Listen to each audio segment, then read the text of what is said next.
There we go.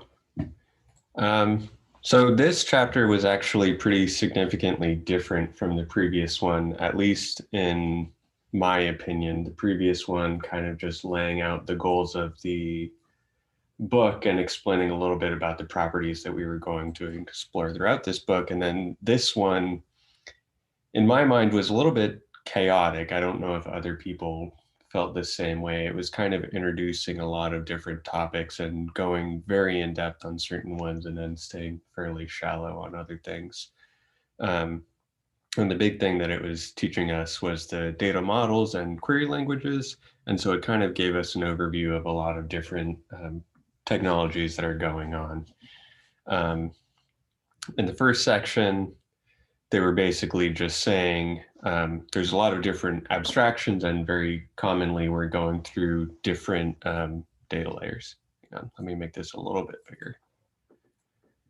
And so you might go from app code to database to bytes, and then you can even go further than that to electrical current. And so we're going through multiple different layers of abstraction. And so you might be writing something, but then you might be calling a library or a database or something else that's kind of adding in a whole extra layer of complexity that you're not even interacting with.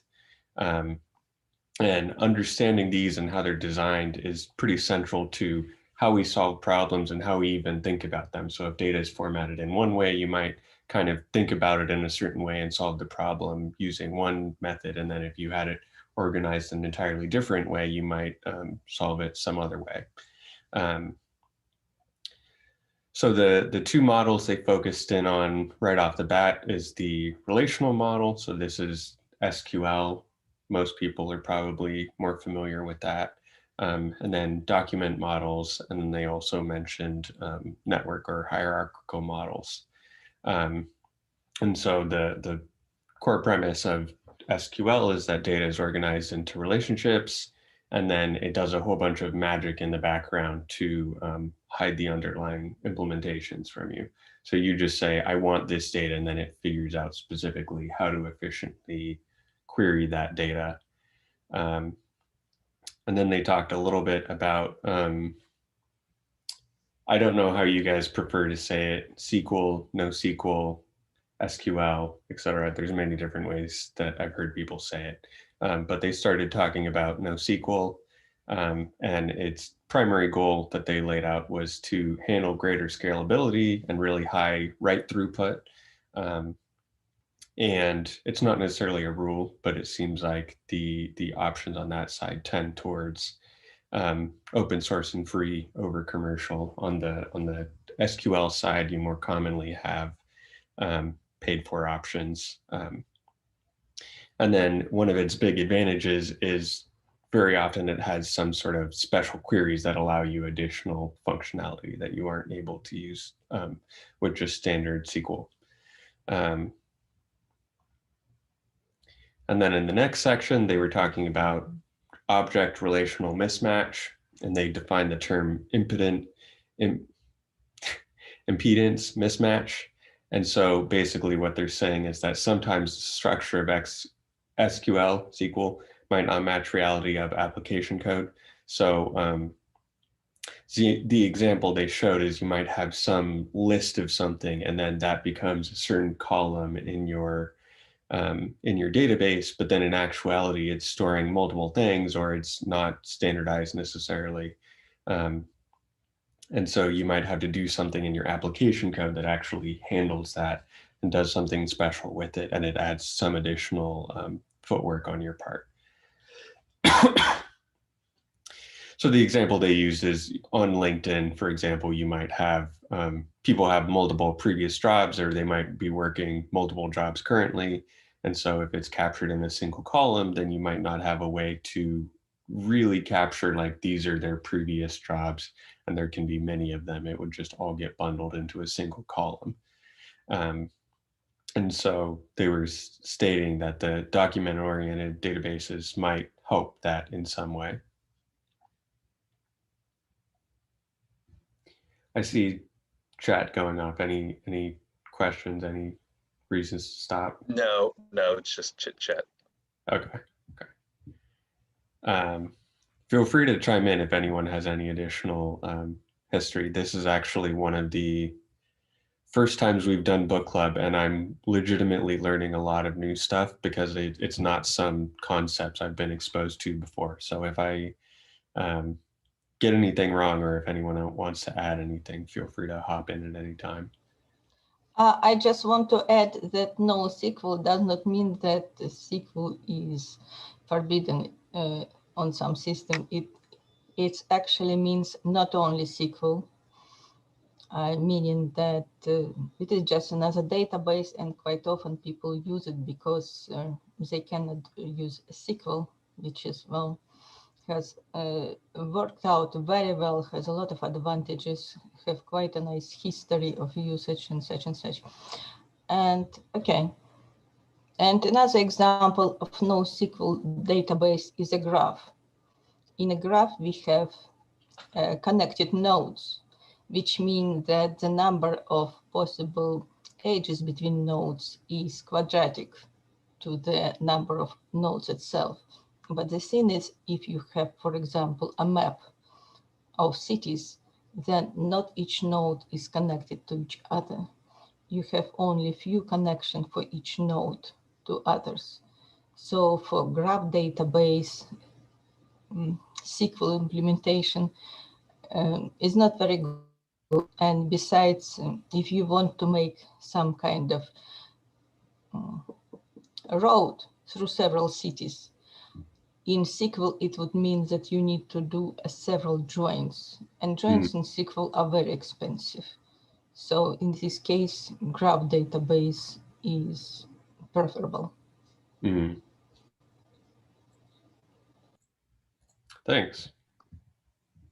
By the way, I have a friend who says, mostly seriously, I mean, kind of half joking, but mostly seriously, that he knows that a storage technology is mature when there's an SQL interface for it. So like for MapReduce, right? It's mature when you have Hive, when you have a way where you can write SQL and you can hit it. Well, now they have BigQuery, which is full like SQL standard. So it's completely matured then. And that's an interesting counter to this NoSQL stuff is the SQL is hybridizing the NoSQL approach. So and I think actually that's part of, I think that's part of the author's point, that it would be a mistake to have a debate about whether this database is better than that database because of the query language, that maybe there's some advantages from the underlying representation that will be more efficient for your use case, and that ultimately you may get the query language that you like as a front end for that underlying storage technology, that they're really two separate things. Yeah, and they kind of separated the two in the book too, because they were saying back at the top data models and query languages, and they aren't necessarily tightly coupled all the time. Sometimes you can actually query in one language and then it basically gets converted to the other. And the important thing is the underlying data model and how it's optimized for your specific access patterns. Yeah, I mean, he didn't say it, but I was reading between the lines that he's heard people arguing, and he's like, no, you're arguing about the wrong thing. You know, like he showed those two, neither of which I knew, the cipher and the data log or whatever, you know. And, you know, he was kind of saying like, well, if you look at it, they're pretty similar. The punctuation's different, but conceptually, you know, they're these, you know, similar query languages. Yeah, I am curious to just because I'm in this space more deeply on the data warehousing and sort of streaming data side, whether some of the optimization that's already happening in this space of sort of moving stuff around and moving into memory, if that ends up eclipsing some of the graph database advantages, it can now watch your query patterns and make those joins, right, that Maya was bringing up cheap, because it can put some of that stuff in memory. Yeah.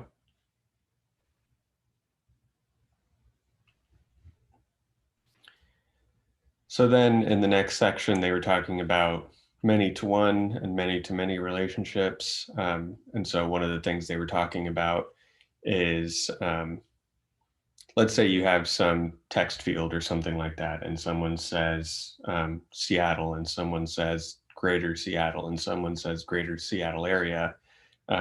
You can, in some way, map those all to the same ID, and then it makes it more convenient for doing joins and various other operations down the road.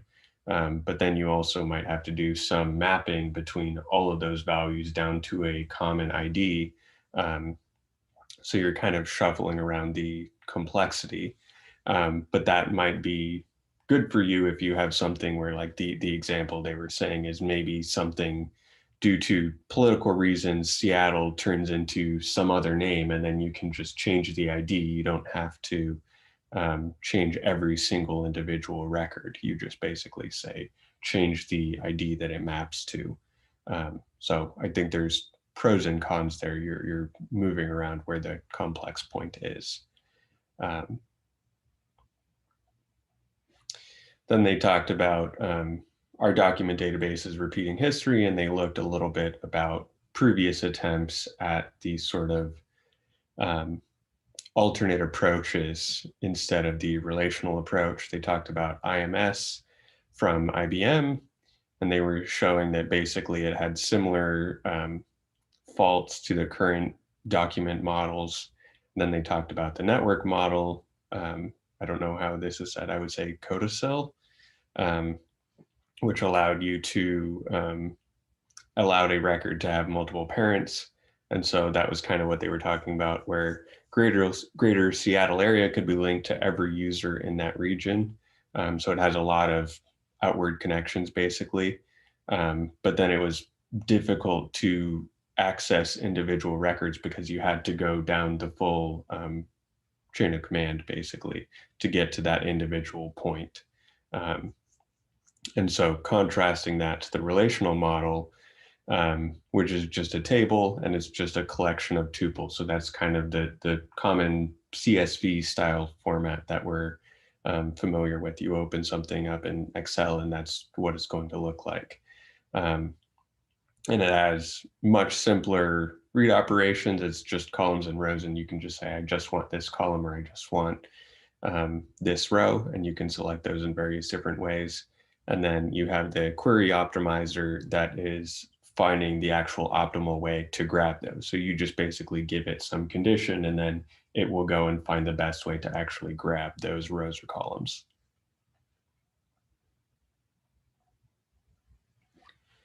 Then they were talking about relational versus document databases. And so they were saying that the document model favors flexibility, better performance via locality, and closer to application representation. And so that was a lot of the stuff that we've talked about. It gives you, the document model allows you to basically just put a whole bunch of data in there. And then when you actually read it back, you can decide what to do with it, and you're not rigidly defined by whatever schema you might have put in place ahead of time. So for example, in the LinkedIn example, if you defined a schema and you said, here's our previous job column, you don't really have much way to alter that and say, oh, now I realize people might have multiple previous jobs. You'd have to potentially add additional columns or do other operations. Whereas in the document database model, you might be able to just put the data in there in its raw format, and then when you actually read it back, you decide what to do with it and how to load it in and separate it into multiple previous jobs. And you can have variable amounts of entries there. And so the locality, it just stores all of it together, and then it's closer to the application representation, because when you actually load it in, you can have it represented the same way that you actually want it to. And then the major benefits that they got from that they mentioned from the relational model is that it supports joins, and it's better for many-to-one and many-to-many relationships natively. You can do those, you can query basically any data you want with any method. It's just about how efficient and how convenient it is. And that's a bit easier when you do it with your relational model. And then they asked the question, which data model leads to simpler application code? And it really just depends on your use case. It's kind of difficult to prescribe this one is specifically better all the time, or this one is better for this use case or something like that. It depends on how your data is formatted going in and how you want it to come back out. So it's kind of an ambiguous question. You just have to analyze on a case-by-case basis. And then the document model allows data to go into the DB without a schema. And so they talked a little bit about the schema is applied on read. So that was what I was talking about a little bit earlier. You just basically stuff data in there, and then when you pull it back out, you decide what it's supposed to look like. You don't have to rigidly say this column gets this data and so on, and have all of that predefined. And that's helpful for I'm pretty sure that should say heterogeneous.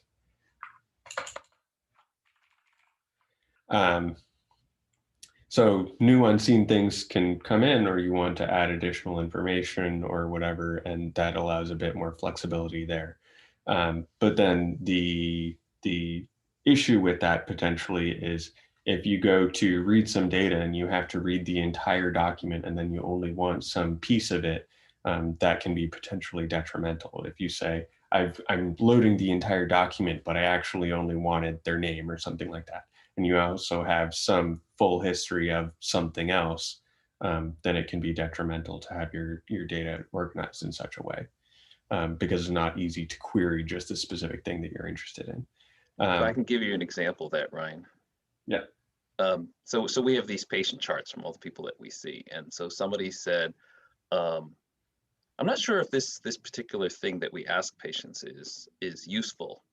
How many times last year did somebody ever actually say yes to this question?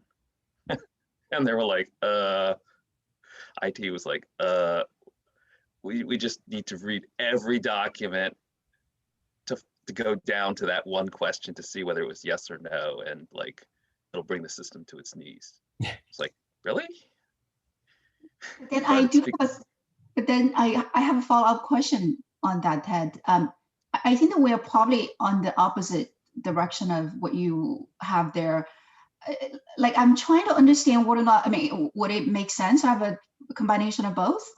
Like because our current model is entirely relational, but then it creates a huge, like, with practically like what Ryan said, that you essentially put everything that you've in the data right now, like everything matters, right? Like you make it into the columns, but it creates like in some of our survey data file, we have 9,000 columns. I don't even know, like, we're using Redshift and there's like a 1600 limit, and you kind of have to think about different ways anyway. But my question is, I don't even know how many of the 9,000 columns variables are supposed to be useful.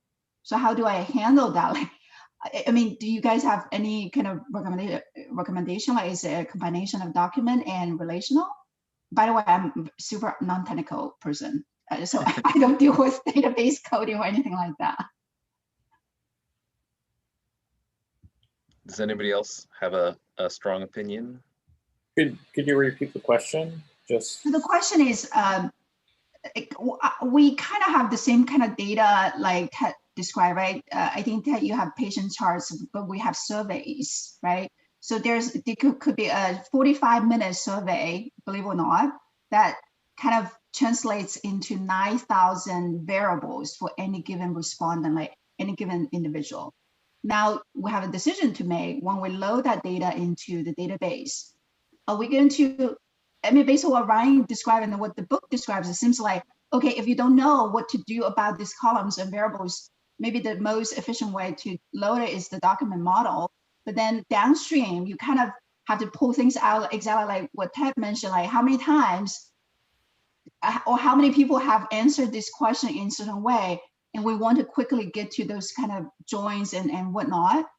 I think our biggest current issue is that we have no way to store the 9,000 columns. There's just no way. So, and Redshift has always been saying, like AWS saying that it's better to store these things as rows instead of columns. So, yeah. So like some of the newer databases, like I know Postgres actually supports JSON fields. So like if you have a Postgres database, like you could have some of it in a relational database. And when you're designing a relational database, you actually get to choose how normalized it is. So normalization is common practice and you should be normalizing your data. But if you wanted to, you know, instead of, you know, people usually normalize to at least a third normal form. But if you want to, you know, if you have X number of fields, you could put it, you know, instead of having like 20 or 30 tables, and if you're worried about performance, you could have like 4 tables and you could just have duplicate fields. That's not best practice. You can do that, but it depends. Like sometimes you might have a document database that connects to a relational database. It really depends on what your performance goals are and what your latency, you know, like what amount of latency. Because if you do a document database for something and you don't have as many, it's not very relational data, you're going to get better. You're just going to get better performance. But if this is more for data warehousing and it's not an OLTP, it's not online transactional processing, then, you know, there's a lot of different things you can decide. And then if, you know, basically, if it's relational data and you know the data model ahead of time, I would say almost always choose a relational database if you aren't, you know, if it's relational. But if you're not sure about the schema or the schema is going to change and it's a lot of data and it's not as relational or it's just not as many relations, I would choose a document database. But then there's also stuff which is technically NoSQL, like graph databases too. So if you have tons and tons of relations, you might want to choose a graph database, which is a whole different data model. But I guess what I'm trying to say is you can choose how normalized a RDS or a relational database is. So you do have some options. It's just a series of trade-offs. Right. And I know this kind of question definitely always has a lot of nuances. And so it depends on a lot of factors. And that's actually one question I have when I'm reading the book, right? Like maybe you guys, because you guys all have the technical background, you already kind of know from your hands-on experience, like what kind of factors will drive more of your decision to go with a certain data model or data type of database or not. For people like me, this will be completely like I don't even know how to make the decision right now. Yeah. So Becky, here's my 2 cents worth. It depends what you're trying to optimize for, right? So we used MongoDB, which is a NoSQL database at my last company, and we went through an interesting evolution there. So originally, and this is before I got there, we were basically putting, again, it was patient information, and we're putting all of their visits and all of their labs, et cetera, into one document. And the concept was that when it was time for us to run a bunch of rules, we would just be able to pull out the patient. And by doing one single read, we would have all of the patient information plus all of their visits and their labs and all that sort of stuff. So there, that decision was made, and I'll explain in a second that we actually had to veer away from that decision, but that decision was made because what we're trying to optimize for was processing speed, right? We have millions of patients that we have to do, and I don't want to have to go and read the patient record multiple times, right? So I just want to be able to load the patient once, run a bunch of basically algorithms against that one patient, right, for a bunch of rules, and then I'm done, and I move on to the next patient. Right. So there we were trying to optimize for processing speed, right? Because we had SLAs that we were going to do, you know, the entire population in X number of hours, et cetera, et cetera. So I think what ended up happening there, and this is now an implementation detail rather than a design detail, is we found out that there were limits in MongoDB to how nested the data could be, right? And how much each document could hold. So then we actually ended up having to break it out into separate collections and effectively do this kind of relational model in MongoDB but it was the application that did the relating of the different things, sort of thing.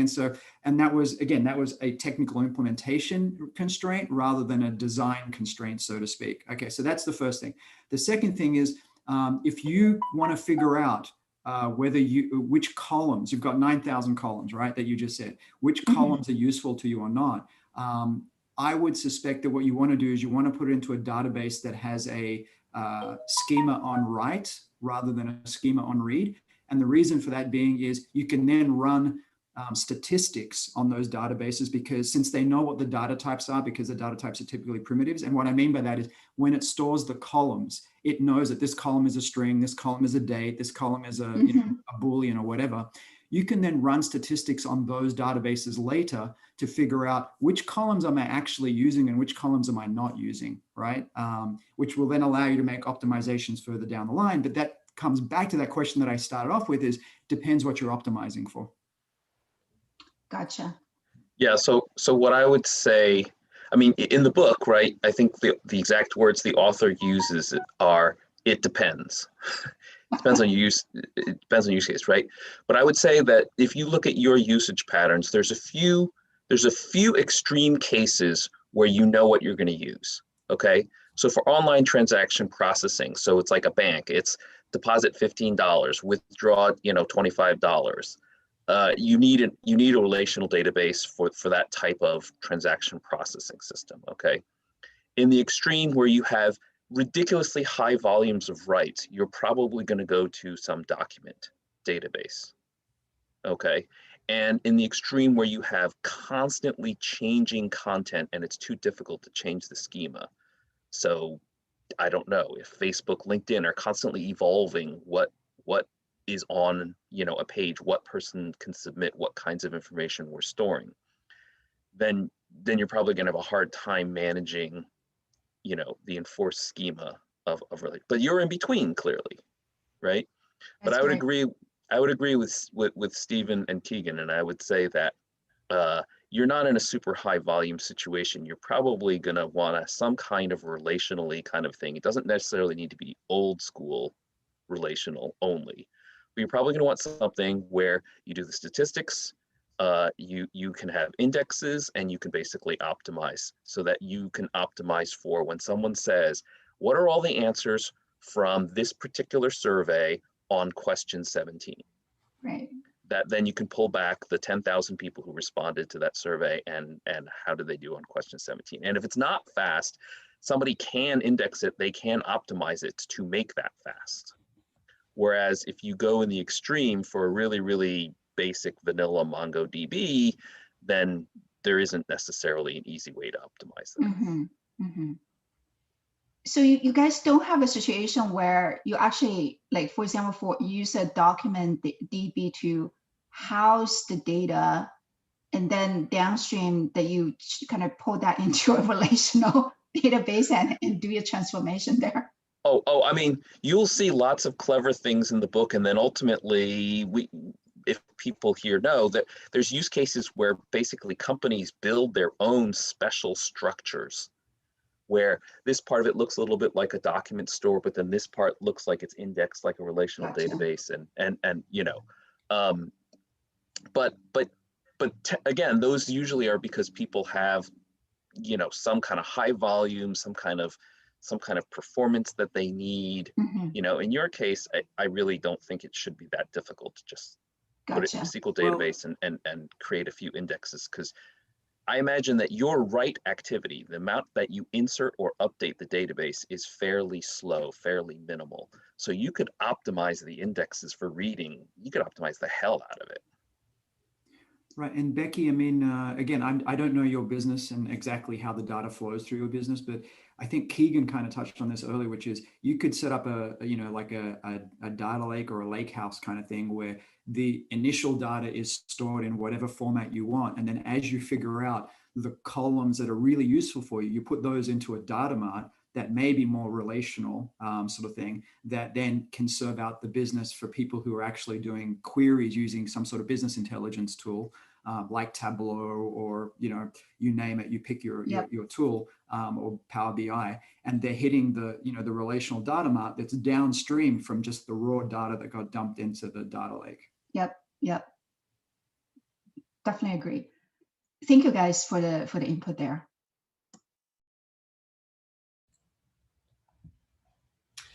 Thanks for the question, Becky. You got everyone excited to talk. That's always useful to get some good discussion out. Continuing on, so one of the things that Becky and some of the other people in the conversation that led after that was sometimes there's a mixture of that now. So you might have a relational database that also has aspects of XML or JSON inside of it that allows you to capture some of that document modelness inside of it. So it might be possible to do some sort of hybrid type method where you have certain things that are relational, and then within those columns, you might have something that's XML or JSON that can capture a document or some sort of organization like that, where it's a little bit more flexible. And so they likened it to static versus dynamic typing in programming. Then in the next section, they were talking about the query languages for data, and they laid out two separate types, so declarative and imperative. Declarative, you specify the data pattern, and then the query optimizer tries to find the optimal way to find the data that matches that pattern. And so they were kind of explaining that as like relational algebra. You basically say, I want data that meets this condition, and then the query optimizer will actually do a bunch of magic in the background to try and find the best way to pull that out.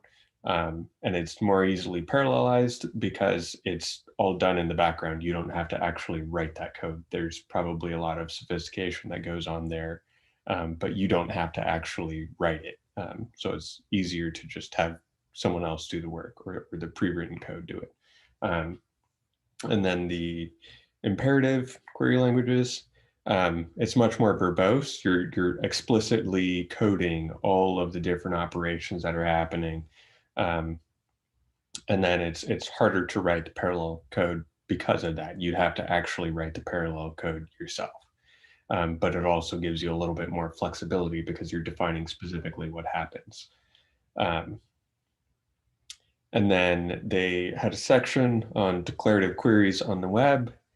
I didn't find this section to be that useful. I don't know if maybe it's more useful for people who do a lot of web development, but they were kind of showing there's even this difference of declarative versus imperative just in different, I don't know what to call them, but CSS, XSL versus JavaScript. I don't know how I would name both of those together, but. So can I make a comment about that, Ryan? Yeah.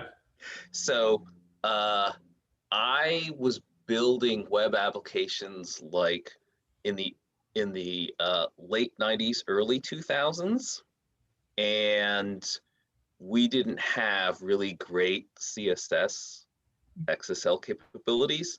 And so I was literally writing JavaScript that would say, for example, we wanted a table to have alternate row shading, and so it was literally like, if row number is even, color light gray. If row number is odd, color dark gray. And so what he's talking about, like, I had to write that imperative code, and it sucked, as opposed to, you could just say in whatever these, style sheets, like row number even white, row number even dark gray, and it just does that. And then we'd have like errors in the code where you do something and a row gets added to the table, and then you didn't think of that use case, and now you have two light gray rows in a row instead of alternate shade. It really sucked. Yeah. So at least for me, that example made sense. The difference between saying how to do it and here's instructions to stepwise do it versus just declaring the properties of what you want. Yeah. I I have done some stuff in that area, but recently the most interaction I've had with all of the different web technologies is when I do random web scraping things and I'm trying to just extract a specific piece of information from a page. Like I'm saying, grab all the paragraph tags or grab all of the whatever. And I nearly have an aneurysm every single time because it's so annoying to make it grab one thing and not the other thing. And then I also get the surrounding tags and the whatever else. So I can appreciate the complexity there. And maybe this is in a similar vein, Ryan, but to sort of point out the crossover between these two models. Modern kind of front ends, right, use JavaScript a lot to manipulate CSS tags. So they're using the declarative structure that you're using for styling to make the page more dynamic in some way, right? And so I think there's a lot of hybridization between these two models as well. Yeah, yeah. Combining the two.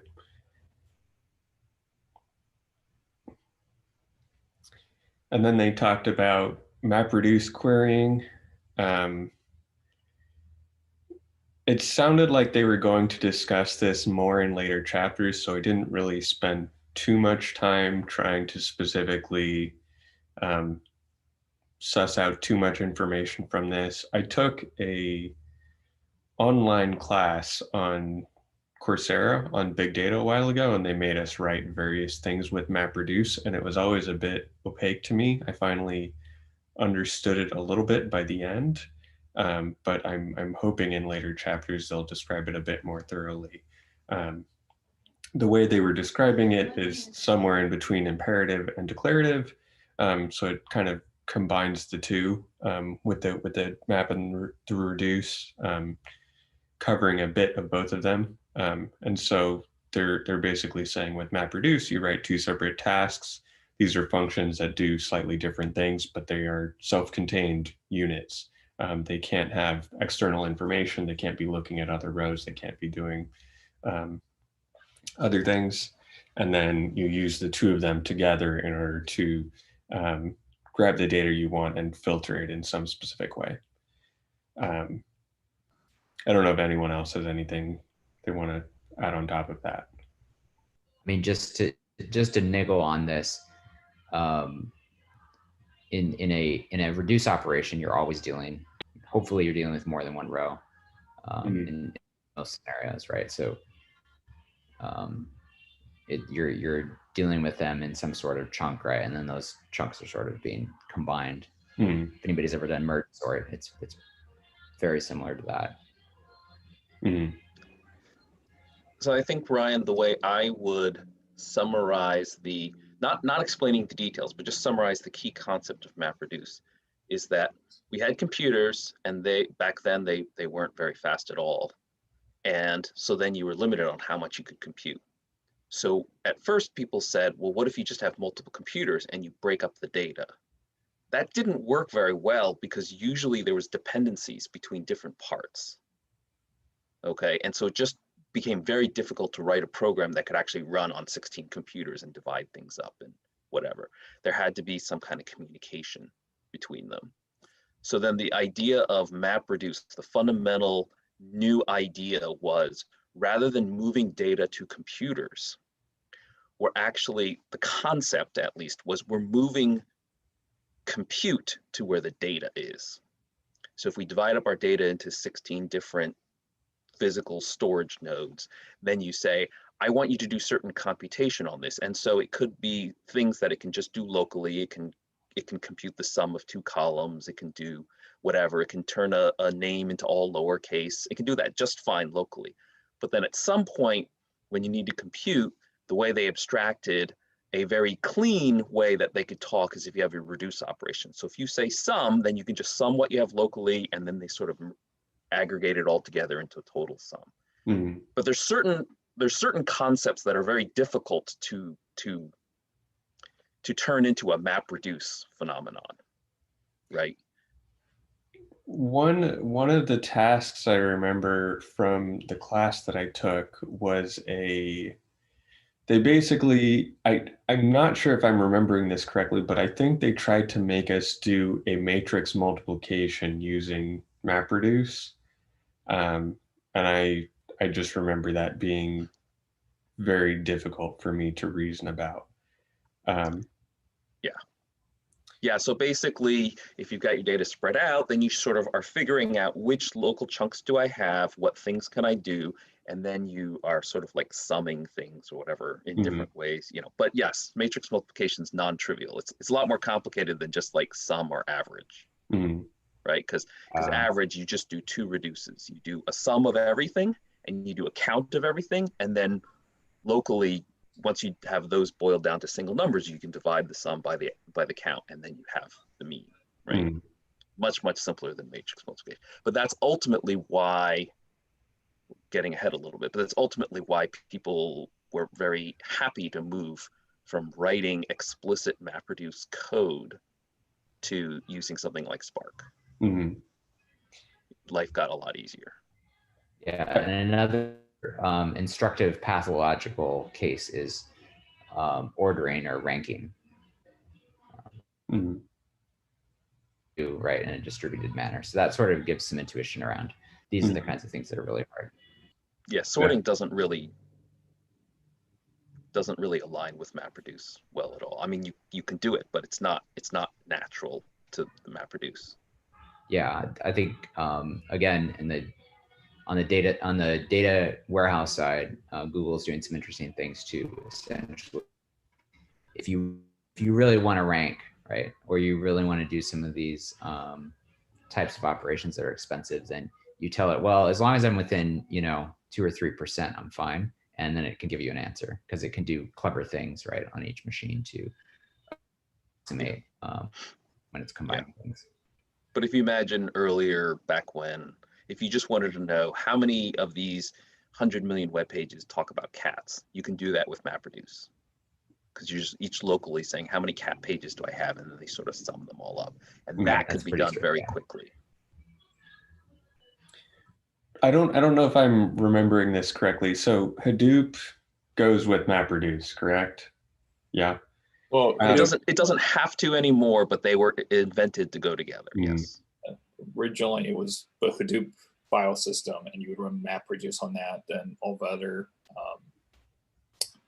Hadoop toys, like Spark, Hive, Zookeeper. There was a whole ecosystem around Hadoop, but now you can run Spark, and on like AWS S3, you can run it on a bunch of other file systems. By default, it goes to Hadoop. Hadoop's just a file system. It's just a distributed file system, but you can run MapReduce and you can run Spark on other ecosystems now. In my mind, I remember the three concepts that kind of go together for me with Hadoop and MapReduce was I thought that the motivation for both of those was kind of focused on the failure across many systems.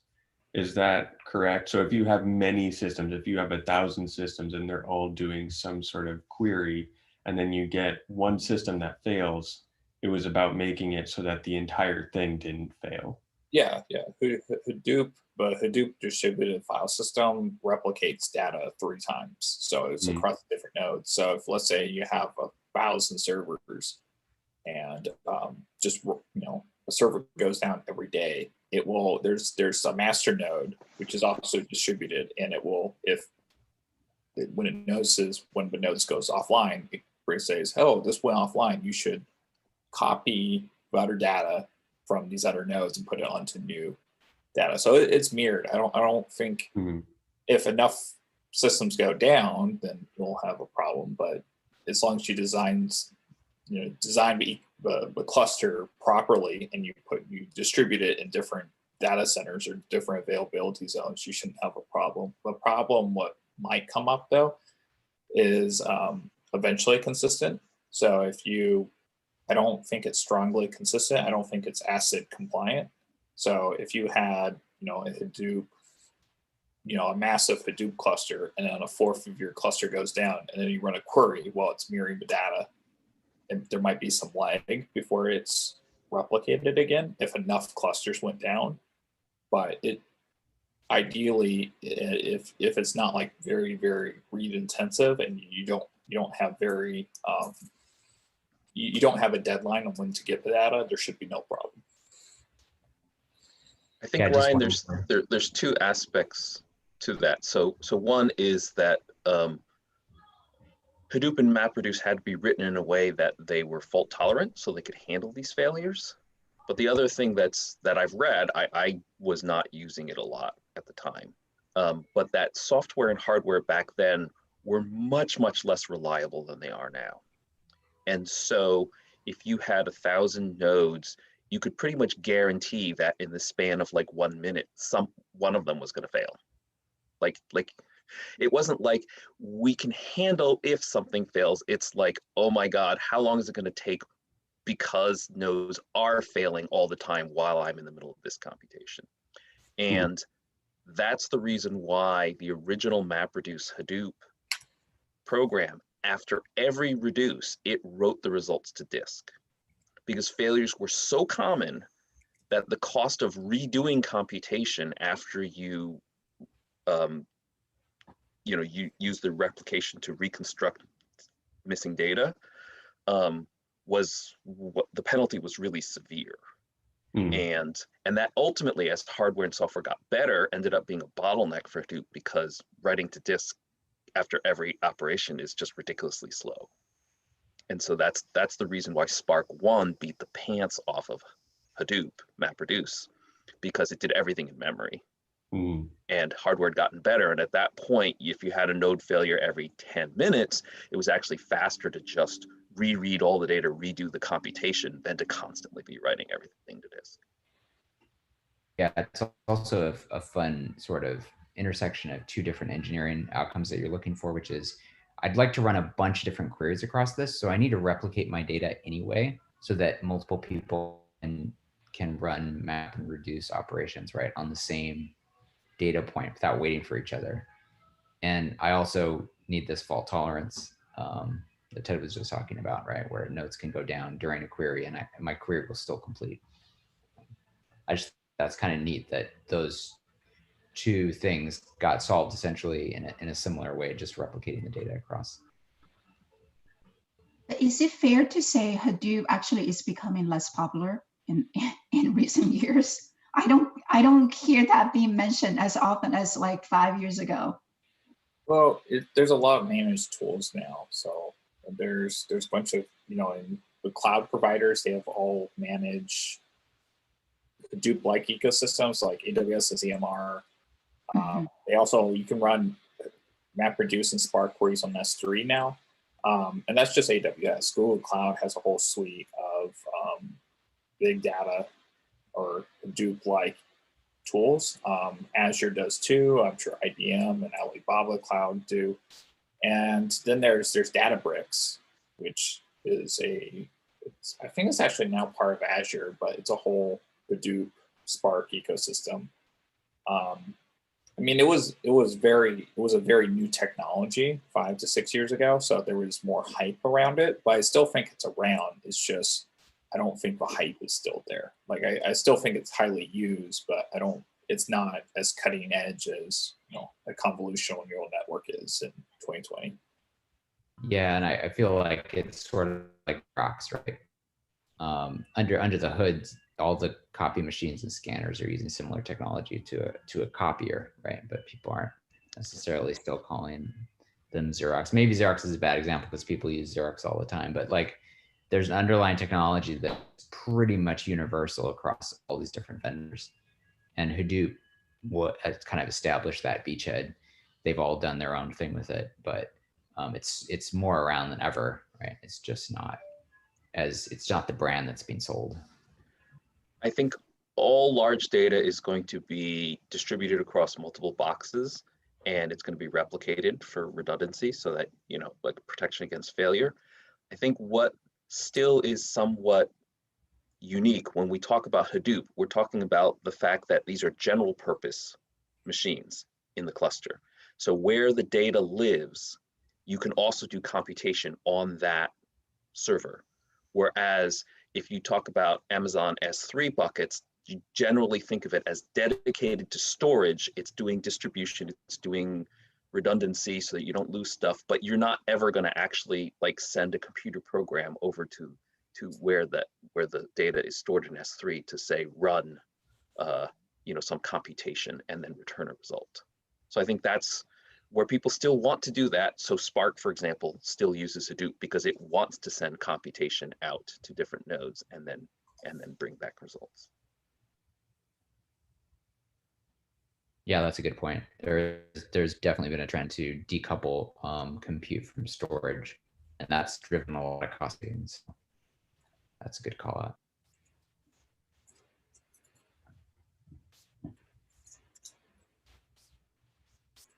And if anybody's kind of like swimming with the terminology, I think we're going to see these over and over again from different lenses, different angles.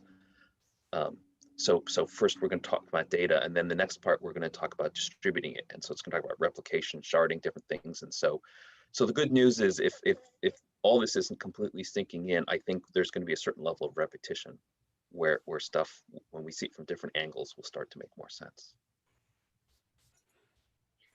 Yeah, I haven't read far ahead, but my assumption is this is just giving us an overview, and then in later chapters we're going to dig in a bit more and they'll explain things more deeply. Because that was definitely my impression, where it was like, if I definitely don't have the deepest knowledge of databases, and going into this it was like, okay, I recognize that word and some of that concept, but I think if I was going in completely blind, I think it would be pretty overwhelming, because there's just a ton of different terms and they explain like a paragraph worth of it, but they don't really say the whole motivation or how it's used or anything like that.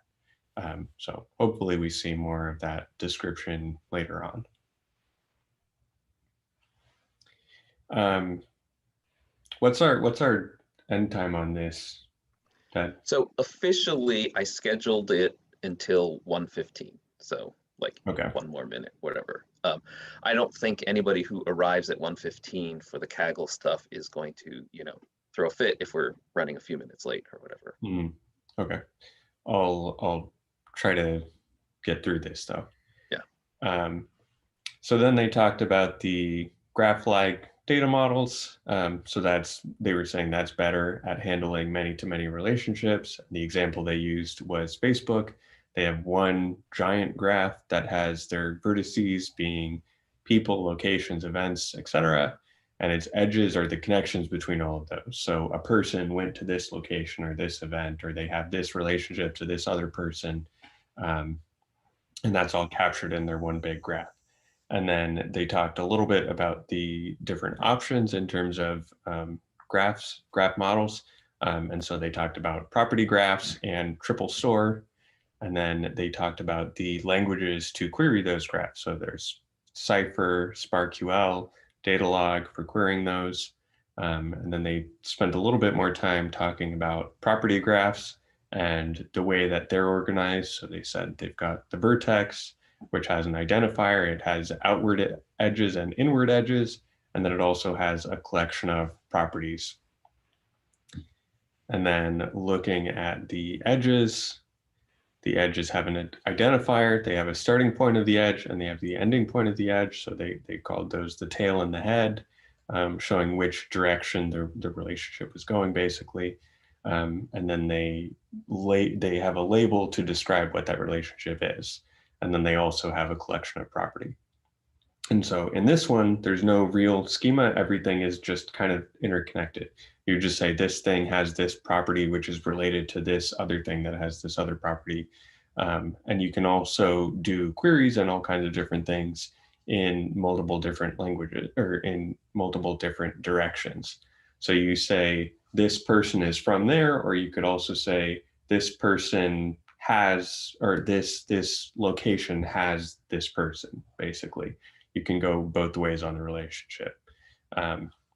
And they were showing that that's good for certain kind of nested things, like location, where you might have a city that's inside of a state that's inside of a country, and then you can kind of map all the way down to the most granular or the least granular. And you can also connect that to people potentially. Then they talked a little bit about the Cypher query language. They had some examples of those, and they basically showed the query is formatted in a way that's basically saying, find all the people who have this condition of this property and this other condition of this other property. And so you can say, are they born in the US and live in the EU? And then it will basically search the whole graph for those two conditions and then return the samples that have those specific conditions met. And so you can look at that in multiple different ways. And they were showing basically you can go either direction. You can start at the US and you can look at born in and then find all of the outward connections, or you can look at all of the people and find all of the ones that map into born in the US. And then they showed an example doing graph queries with SQL, and they showed it's like a whole page of code, and it's pretty difficult to read through, and it's difficult to write probably. And it requires calling the same thing multiple times, basically, to dig deeper and deeper until you find the end of it. Then they talked about triple stores and SparkQL. And so they're basically saying that the format of the triple stores, you have your subject, your predicate, your object. The example they used was Jim likes bananas, Jim being the subject, predicate being likes, and the object being bananas. And so you're showing basically the relationship and what kind of relationship by using that format. And then they talked about RDF, Resource Description Framework. And so some people had this idea, the semantic web, where everything can kind of be interconnected by all of these concepts, and you can map from one website to the other and kind of intermingle all of this information, but it hasn't really gained a whole ton of traction. And then they were saying that it's fairly similar to the query format of Cypher. They had the two examples side by side and they look fairly similar. And then they also noted the additional example of data log, and they were kind of just saying, this is kind of the same thing, but older. This preceded the other ones. It's not necessarily used, but it's kind of historically relevant.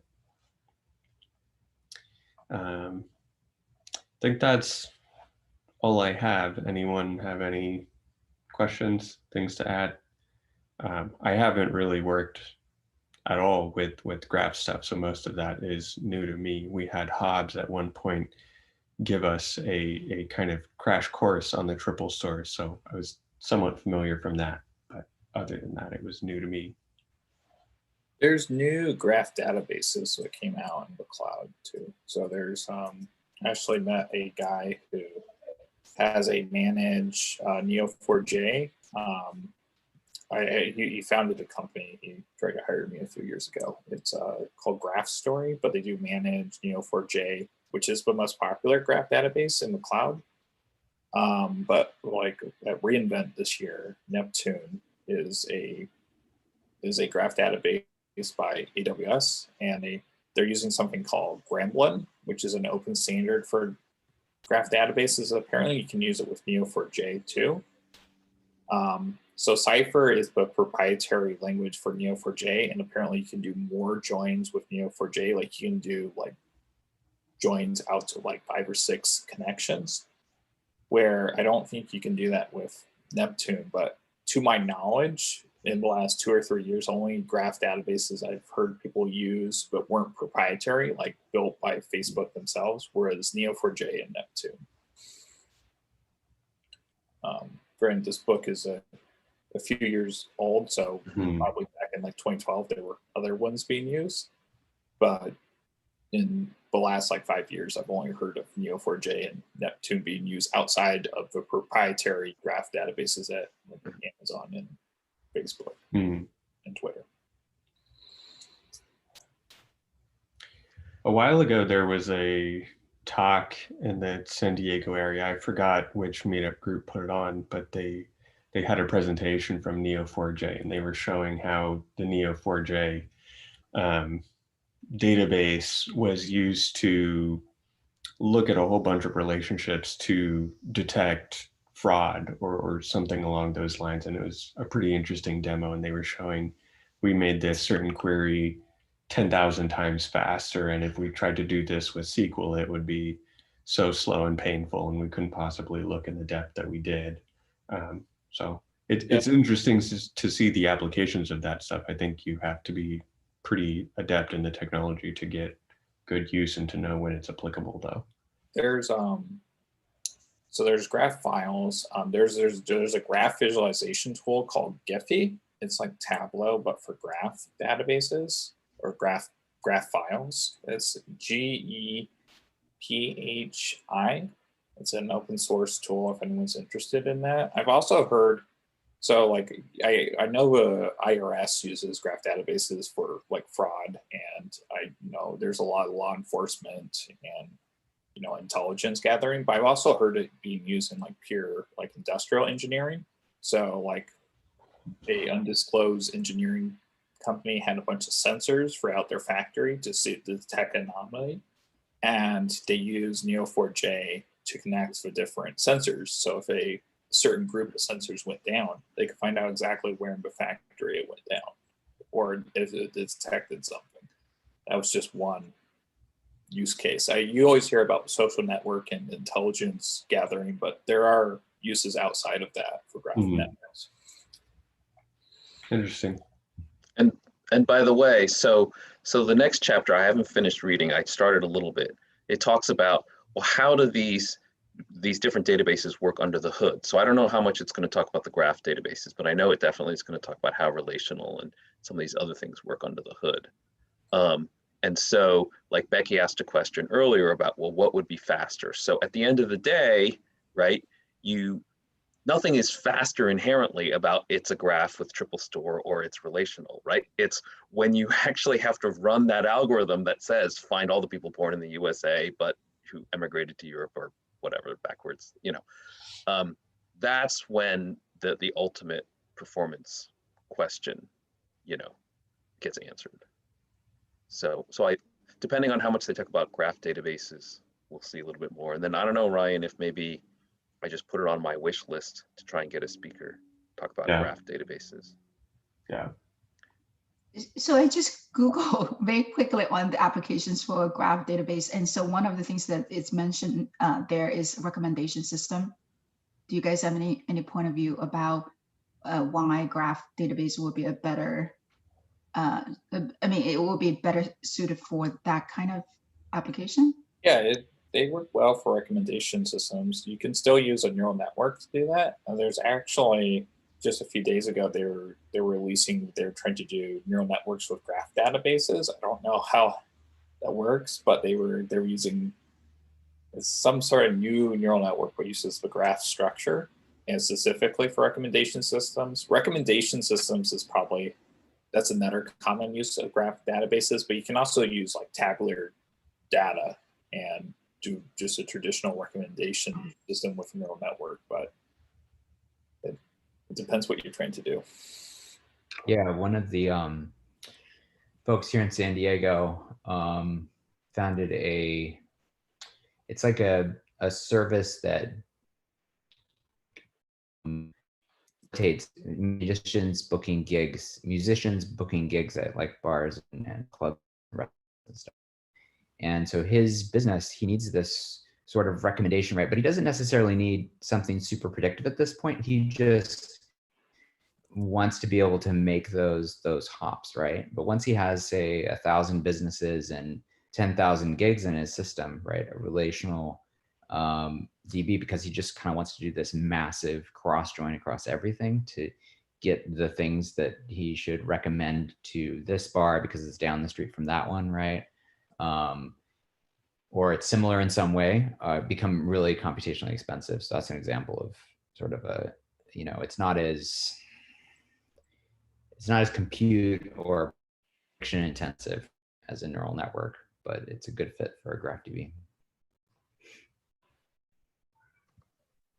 Do you guys know, isn't there like some clustering algorithm that runs on graph databases a lot faster than if you just do standard clustering on tabular data? Yeah, there's several algorithms. I have a book on it. I might grab it, but it just depends what type of algorithm. There's a bunch of certain algorithms run a lot better on graphs, specifically for recommendation system clustering. Like I was told for like intelligence agencies, when they try to detect like terrorists to prevent the next 9/11, they tried to use a bunch of graph databases, and they basically just look at the edges between the nodes. Like it's not even the attributes themselves, but they look at certain activity. They use Facebook you used to be able to download your friends list as a graph file from Facebook. I just posted the visualization tool Giphy, but like a few years ago, I visualized my friends list, and I could see, oh, these are my friends from college, these are my friends from high school, these are my friends from work, these are these other friends, and I could like separate them out, and you could apply a clustering algorithm. So you could, and it would, you know, using this algorithm, it would color with different nodes, base it into clusters. You know, it'd be like k-means, but for graph databases, and it could just tell by how they were connected, they would cluster them into different groups. Maybe you're thinking of the 6 degrees of Kevin Bacon, Ted. It's similar to that. That's got to be cheaper on a graph database than a relational. I wonder too if what you're talking about, Ted, ends up being more about the transformation step rather than the actual, you know, gradient descent or whatever. Just try to find the, like if you're doing k-means or something, right? I don't remember. I think I just saw somewhere in a talk they were doing some kind of clustering, like Keegan's saying. Like you can cluster your friends into, you know, if your college friends not only know you but know each other, then, you know, based on whatever, you can quickly see like that's, you know, cluster 1. And then these other high school friends know you and they know each other, but they don't really know your college friends. That's cluster 2, and that kind of a thing.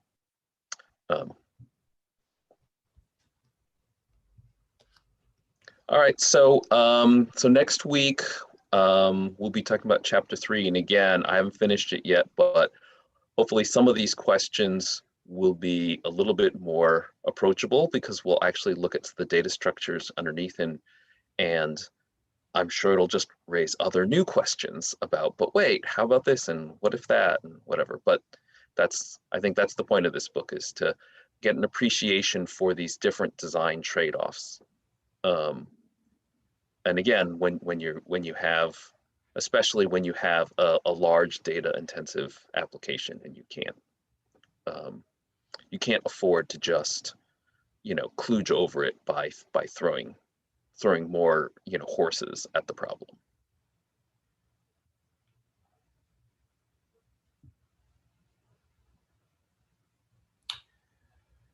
So swapping over to Kaggle stuff now, are we making that transition? Yeah, I think that's the plan. So we're gonna see how